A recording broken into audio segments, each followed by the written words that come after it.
This episode is brought to you by FanDuel Sportsbook, the official sportsbook of Locked On, and make every moment more. Locked On is the new partner with FanDuel. Go to FanDuel.com/Locked On today to get started. And let's get started on this episode of Locked On MLB. Hello, baseball fans, and welcome to Locked On MLB, part of the Locked On Podcast Network, where it's your team every day. This is the daily podcast. We talk about all of Major League Baseball. I am your host, Paul Francis Sullivan. If you don't believe me, look at my lower third. You can call me Sully. I am an Emmy-nominated television producer, easy for you to say, who has been a podcaster here on the Locked On Podcast Network for the last 5 seasons. I've been doing this for over a decade, but I've been doing here Locked On since the beginning of the 2019 season. Back then, we didn't know any Astros were banging on a trash can. You can follow me at Sully Baseball on Twitter, Sully Baseball Podcast on Instagram. Follow the podcast at Locked On MLB Pods, Twitter and Instagram. But as you can tell, he's back, sitting right over there. Hair looking good. It's my partner, at least once a week. Tell the people who you are. Yeah, that's right. For the YouTube audience, just got a fresh cut right before this podcast, so I'm looking good. Got the one curl down right now. Miller Thomas, host of Locked On Diamondbacks, of course. Don't have any Emmy, nominations yet. Maybe one day we will, but follow my personal account on Twitter, of course, at CreatorThomas24. Follow the show account, Locked On Diamondbacks, Twitter, Instagram, and of course, please follow the YouTube channel, Locked On Diamondbacks, as well on there. Well, we're recording this on the 25th of January, probably dropping on the 26th. I'm not going to tell Millard how to do his business. But a couple of pieces of news I want to talk about right now. Hey, the Boston Red Sox could not have handled their shortstop situation any more horrifically. No. They had a homegrown, beloved, fan favorite all-star who was part of multiple World Series champions, one being a little shady. You heard that, Astro fans? But the other not, being one that was Boston strong.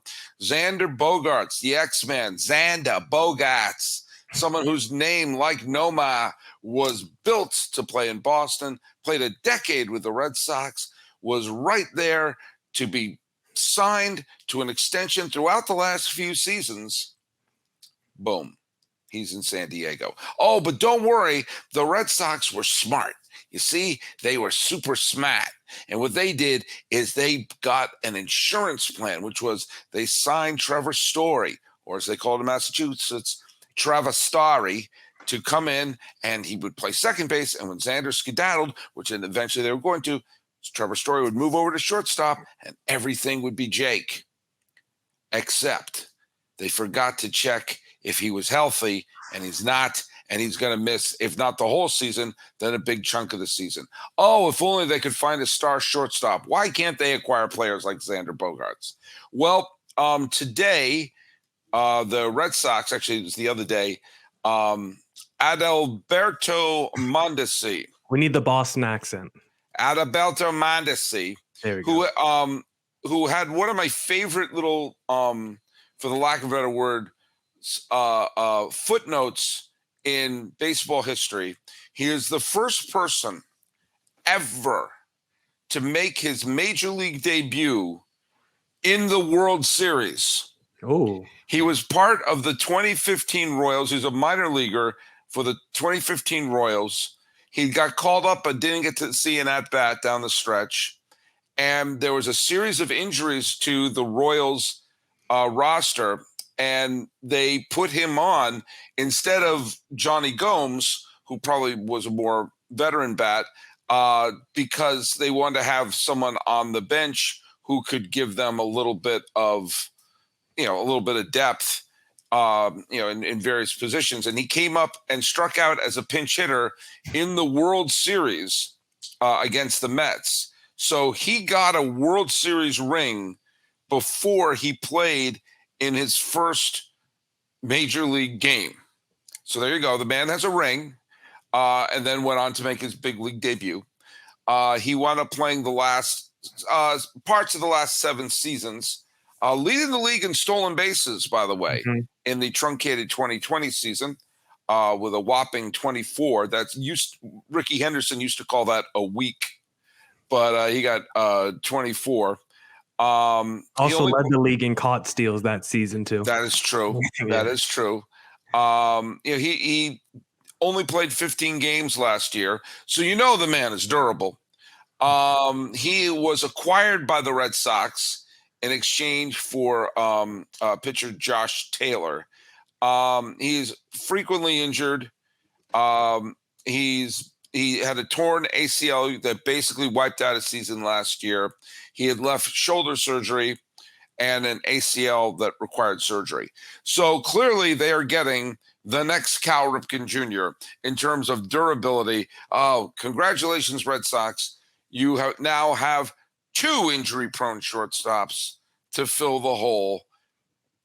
I don't get it.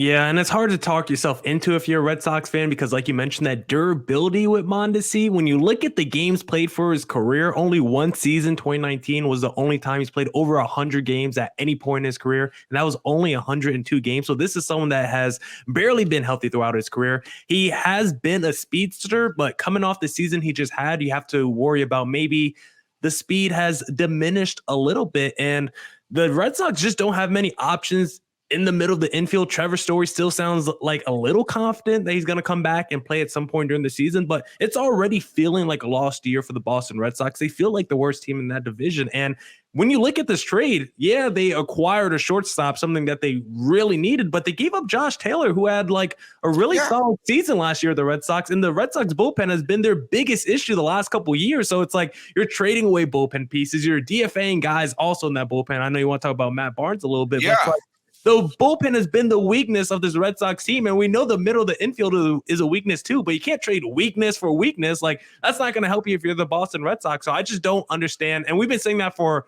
all offseason, in the last couple off seasons. We don't understand the plan of the Boston Red Sox, and this is another move that shows that. Well, and it's something that my mom, I know, is listening to this show. My late father had a saying, which was, you don't solve a problem by creating a problem. Yeah. And someone should write that in Latin and put that above the Red Sox front office entry there. They acquired Adam Duvall as well. Lest we forget, Adam Duvall was part of that weird Braves outfield when they won the World Series in 2021, where they acquired their entire outfield. Was it Soler, Rosales, and Jock Peterson, Adam Duvall? None of them were on the team when they broke camp, and they were all celebrating, came up with huge hits. Lest we forget, Duvall, I know we're not supposed to look at runs batted in, but he did lead the National League in the category in 2021, splitting his time between the Marlins and the Atlanta Braves. Last year, he only played in 86 games, still had some power, still had some pop, not nearly as effective, and was not available in the postseason when the Braves made a shockingly quick exit to the Philadelphia Phillies. But again, this is, and I mentioned, or you had hinted at, Matt Barnes, who you have to go all the way back to 2021 to see that he was at one point an all-star reliever. Yeah. And he had a bad year last year. He went from being their all-star closer when they wound up being 2 wins away from going to the World Series. Played on the World Series team that won, that Astros fans was a little bit shady. I'm the first to admit that.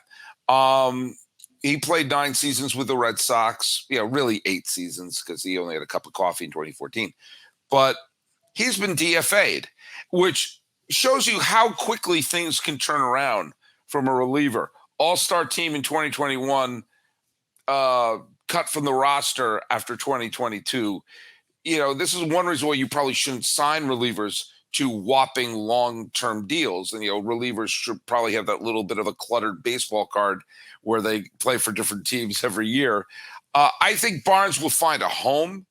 I think a team will take a flyer on him because, he's not that far removed. And maybe dusting himself off for a change of scenery or something. If I were a team that, if I were a team that has thoughts of contending in their head, well, the D-backs is certainly one. I always go back to Cleveland, which is a team that has images of winning a World Series dancing in their head because of the division and because of their talent. Could always use some additional pitching depth. Maybe the Angels, if God forbid they do anything, I don't know, send him over the D-backs. He's not going to cost much, but still. So I don't know what's going on with their outfield. I don't know what's going on with their infield. I don't know what's going on with their bullpen. This with the Red Sox. Why are they, they're acting like they're the Marlins at this point. And, picking up the, broken pieces of Justin Turner and Kenley Jansen. They are more Dodgers on the team than there are Red Sox. Which is I just don't get this what they're doing.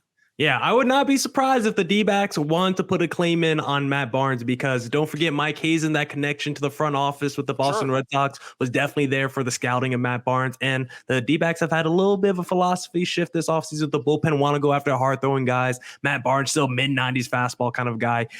All-star last year. So I think he's still an interesting and intriguing pickup. But yeah, when you look at the Boston Red Sox offseason, like Mondesi's young, but when you look at the rest of the moves, like the Red Sox got pretty old this offseason. Kenley Jansen's 35, Justin Turner's 38, Chris Martin's 36, Corey Kluber's going to be 37, Adam Duvall's 34. Like this is just a really old roster now, and it makes you wonder if they're just trying to keep it cheap. Of course, you're paying a lot of money to Devers, but maybe you're just trying to slow cook this thing over the next couple years, get some of those other contracts off the book, and then maybe retool this thing with some other pieces. Like, obviously, I can't predict the plan of this Red Sox because they've been so up and down with who they want to keep and who they're deciding to keep and let go, because you could have easily kept the JD Martinez. If you just want old guys in the locker room that can produce and still be a veteran presence, like JD Martinez for $10 million, like there's no reason you could have done that deal. Or Nate Eovaldi, if you're going to, if they're going to have older guys, why not have older guys who know what they're doing there, or just go completely young and say, hey, we're going to keep Devers and a couple of veterans, and we're just going to call up the Worcester team and see what we got. And I know we're not going to, just basically saying, if we're not going to win this year, and then nobody can look me in the eye and say this is an organization that's trying to produce a pennant contender this year. Yeah, I know it worked in 2013 when you brought in the Napolis, who, by the way, got a Hall of Fame vote, and the Stephen Drews and the Johnny Gomeses and the Shane Victorinos. But that team also had Ortiz. That team also had Pedroia. That team also had John Lester. That team also had Clay Buchholz. And they caught lightning in a bottle with Koji Uehara. So they had some pieces that were already in place there. I don't see those places in place here. And it's my least favorite kind of team, which is we're not good enough to win now. We don't have the pieces to be in place for 2 years from now. So that's a bit of a feathered fish. If you're going to have a year where you're pretty sure you're going to finish in 5th place, which they probably will, I'd be fine with that if there was a whole bunch of young kids out there that you're saying, okay, we stink, but look at that young kid. In a couple of years there, he's cutting his teeth, and Devers is leading the way in the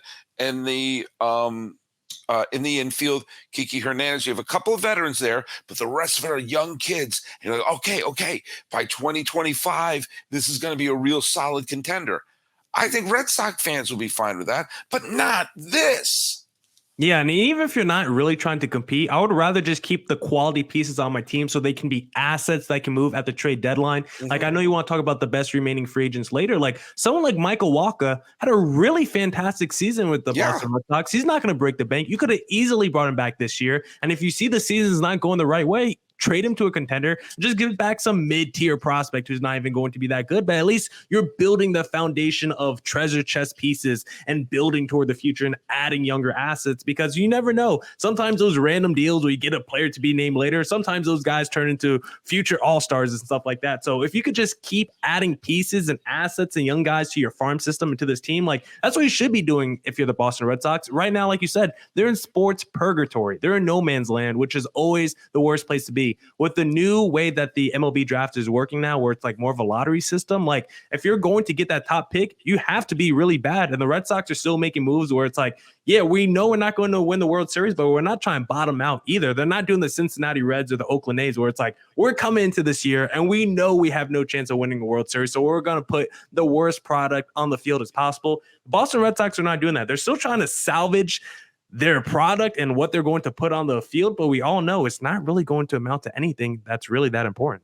Yeah, I think, by the way, I'd put money on the Red Sox finishing in 5th place this year. And if you're putting any sort of money down, we got a new name for you. Do you know what it is? It's FanDuel. We're excited about the new deal that we have with FanDuel. They are the #1 sports book in America. And if you're new to FanDuel, that's even better. They have so many great features that make sports betting fun and easy. Miller, do you have any thoughts on FanDuel and what they should do with building up, especially this weekend, which, by the way, I'm not a huge football guy, but I always love the conference championships because I love seeing that excitement of the home team possibly seeing off a team to the Super Bowl. You can't call yourself alive and not be excited by that. Oh, yeah. I love FanDuel. They take money out of my pocket every single weekend during the NFL season. Sometimes it goes back in. Usually it doesn't. But the great thing right now, Sully, that FanDuel is doing, that if you place a $5 bet, you'll get back $150 in free bets. Can you believe that? They're giving you free money, FanDuel is. They can use to place more bets and hopefully win some more money. And FanDuel always does this thing where if you're like a new sign up, they're going to give you like an automatic bet once you start. They're going to give you like a Steph Curry scores 2 points tonight. You're going to double your money. So FanDuel, when you first sign up, you're getting free money. You're getting easy bets. It's a great platform, and I'm so excited to partner with them. Well, guess what? If you're football fans, place your first $5 bet to get $150 in free bets, win or lose, at FanDuel.com/lockedon. Make every moment more with FanDuel, the official sportsbook partner of the NFL.